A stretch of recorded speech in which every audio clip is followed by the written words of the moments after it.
देखिए मेरे प्यारे विद्यार्थियों के लिए मैं वाष्पोत्सर्जन का एक और ऐसा टॉपिक लेके आया हूं और वो टॉपिक आपने अच्छे से समझा होगा थ्योरी के माध्यम से, लेकिन अब मैं आपको लेके चलूंगा एनिमेशन की दुनिया की ओर।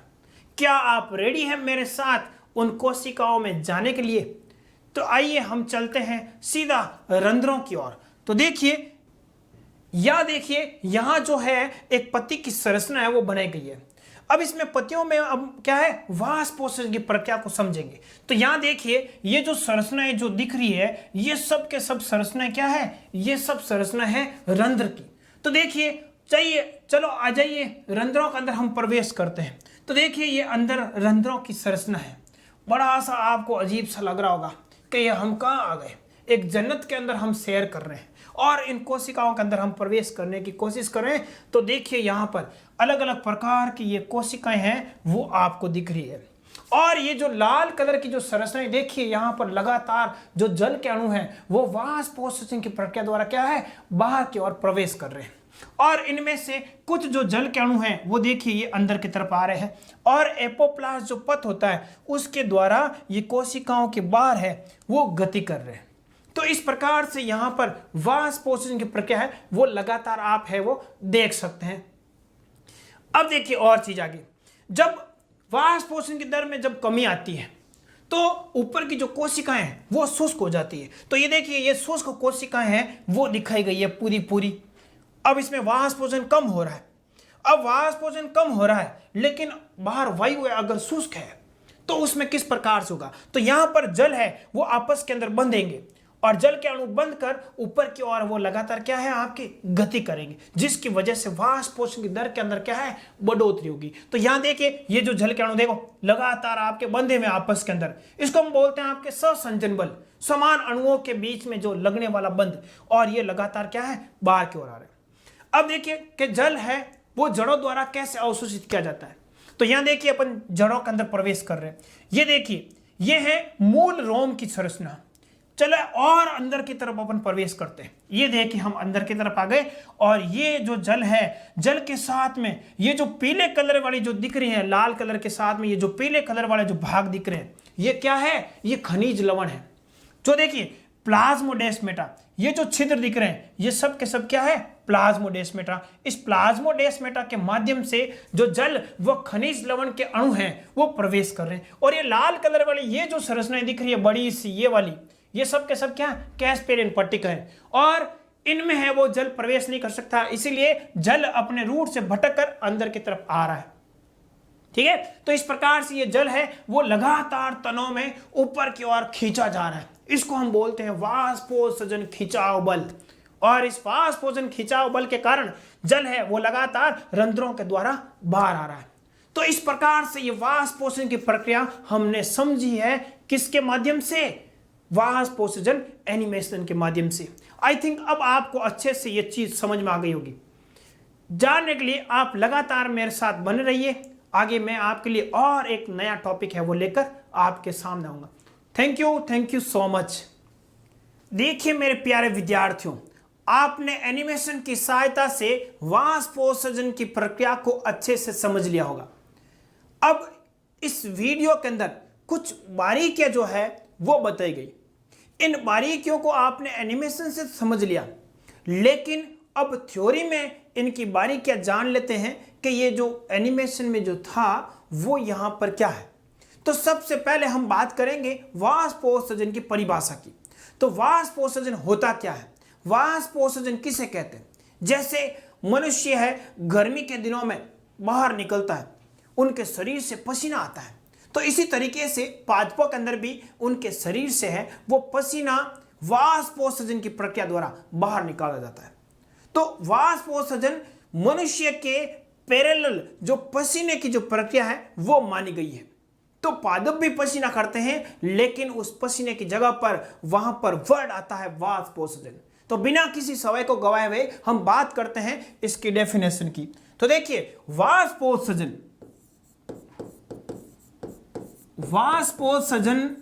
मुख्य रूप से दो शब्दों से मिलकर बना है। एक तो है वाष्प और दूसरा है उत्सर्जन। यानी कि पादपों में वाष्प के रूप में, यानी कि अतिरिक्त जो जल जो होता है उसका जल वाष्प के रूप में बाहर निकलने की जो प्रक्रिया है वो क्या कहलाती है? वो वाष्पोत्सर्जन कहलाती है। और वाष्पोत्सर्जन को हम इंग्लिश के अंदर ट्रांसपीरेशन भी कहते हैं। तो इस चीज को भी आप ध्यान रखें, ये वर्ड भी आप साथ साथ में ध्यान रखें। ठीक है, अब बात करते हैं वाष्पोत्सर्जन के प्रकारों की। तो वाष्पोत्सर्जन है वो मुख्य रूप से होते हैं आपके 3 प्रकार के। वाष्पोत्सर्जन मुख्य रूप से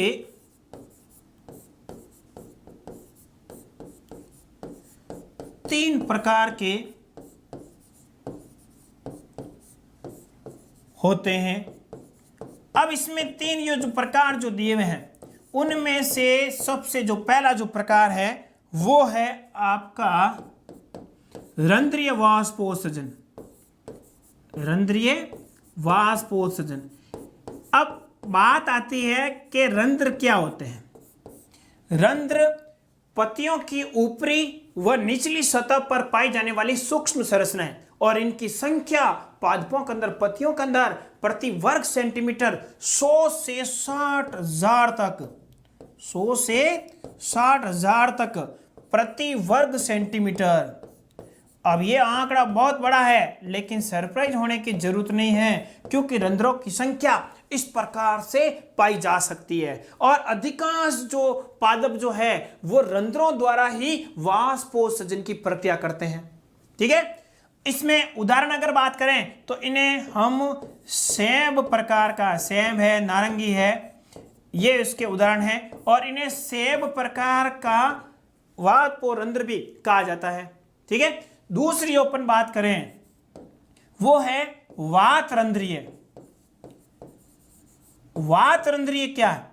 अब वातरंध्र जो तने जो होते हैं उन तनों पर पाई जाने वाली सूक्ष्म संरचनाएं हैं। जैसे पत्तियों के अंदर रंध्र पाए जाते हैं, इसी प्रकार से तनों पर ये संरचनाएं हैं वो पाई जाती है। और बहुत ही कम संख्या के अंदर ये वाष्पोत्सर्जन की प्रक्रिया वो करते हैं।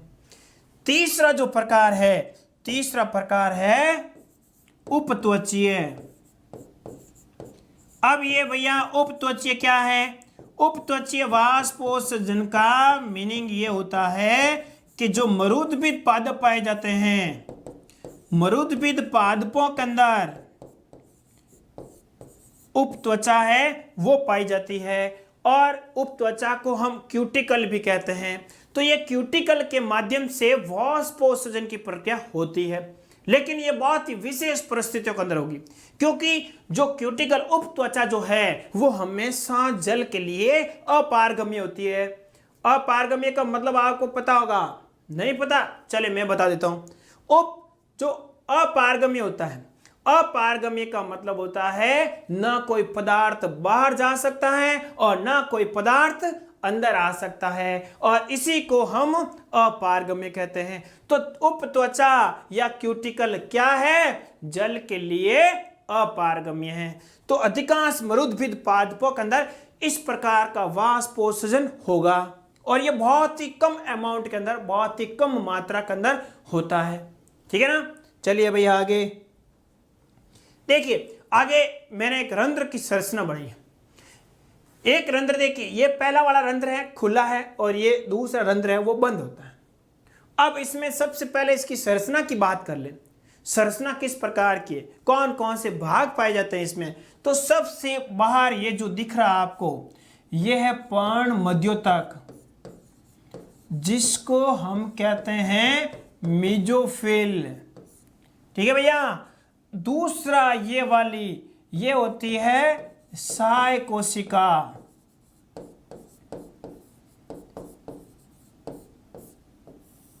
सहाय कोशिका हो गई।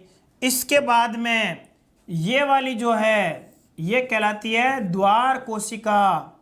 इसको हम रक्षी कोशिका भी कहते हैं। और ये ध्यान रखें, ये जो रक्षी कोशिकाएं जो होती है इनकी बाहर वाली भित्ति मोटी होती है और अंदर वाली भित्ति है वो पतली होती है, और उसी की वजह से ये रंध्रों को खोलने और बंद होने की क्रिया विधि है उसको सुचारू रूप से जारी रखने का काम है वो इन द्वार कोशिकाओं या रक्षी कोशिकाओं द्वारा किया जाएगा। ये जो दिख रही है संरचना ये वाली, ये क्या है? रंध्र। रंध्र का एक नाम और है स्टोमेटा। ठीक है भैया, स्टोमेटा। इसके बाद में ये जो हरे कलर की संरचना दिख रही है ये क्या है? हरित लवक, जिसको क्लोरोप्लास्ट भी कहते हैं। और इसके बाद में थोड़े छोटे छोटे जो अणु हैं इसमें पाए जाते हैं और वो अणु होते हैं जल के। तो इस प्रकार से इनमें वाष्पोत्सर्जन की प्रक्रिया के अंदर जल है वो लगातार आपका बाहर आएगा, और ये जब प्रक्रिया आएगी लगातार जब चलेगी, जब जल बाहर आएगा तो इसके साथ साथ में ऑक्सीजन के अणु हैं वो भी बाहर है वो प्रवेश करते हैं, और इसके बदले इनके अंदर कार्बन डाइऑक्साइड की मात्रा है वो प्रवेश करती है। तो मेन जो डिपेंड जो करता है वाष्पोत्सर्जन की प्रक्रिया वो डिपेंड करती है कि जो कार्बन डाइऑक्साइड है उसकी सांद्रता पादपों के अंदर कम है या ज्यादा है।